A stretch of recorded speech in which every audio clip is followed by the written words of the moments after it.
अस्सलामुअलैकुम मेरे प्यारे साथियों, कैसे हो आप सब। उम्मीद है कि सब खैरियत से होगे। मेरे प्यारे बच्चों, आज मैं आपको सुनाने जा रही हूँ एक चिड़िया और कव्वे की कहानी।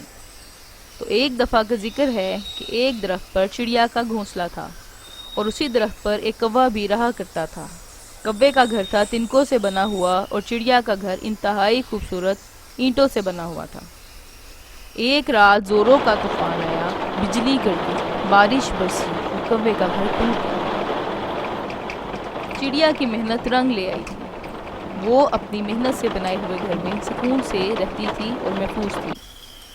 कौवे ने सोचा कि क्यों ना चिड़िया बहन की मदद दी जाए और उसके पास जाया जाए। कौवा चिड़िया के घर चला गया और जोर जोर से दरवाज़ा खटखटाने लगा। चिड़िया बहन दरवाज़ा खोलो। चिड़िया बोली, मैं मेरे मुन्ने को नहला रही हूँ।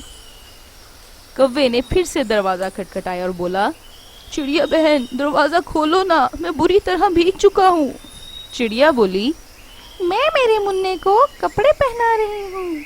और फिर कौवे ने तीसरी बार फिर से दरवाज़ा खटखटाया और बोला, चिड़िया बहन मुझे बहुत ठंड लग रही है, मैं बुरी तरह कांप रहा हूँ, दरवाज़ा खोलो ना। चिड़िया बोली, रुको ना, मैं मेरे मुन्ने को काला टीका लगा रही हूँ। और फिर चिड़िया ने दरवाज़ा खोल दिया। कौवा भैया को घर में लिया, बदन पोंछने के लिए टॉवल भी दिया। फिर चिड़िया बोली, कौवा भैया आप बैठिए, मैं जरा नहा के आती हूँ। ये कहकर चिड़िया नहाने चली गई।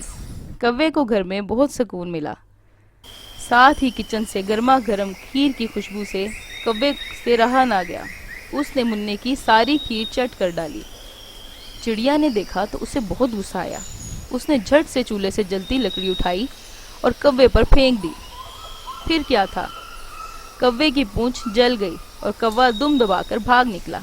पूंछ जल गई, सबक मिल गया। चिड़िया बहन की खीर खाई, सबक मिल गया। कौवे को उसकी सजा मिल गई थी। तो मेरे प्यारे साथियों, कैसी लगी आपको मेरी कहानी। उम्मीद है कि आपको पसंद आई होगी। तो फिर मिलूंगी एक नई कहानी के साथ। अपना बहुत ख्याल रखिएगा। अल्लाह हाफिज़।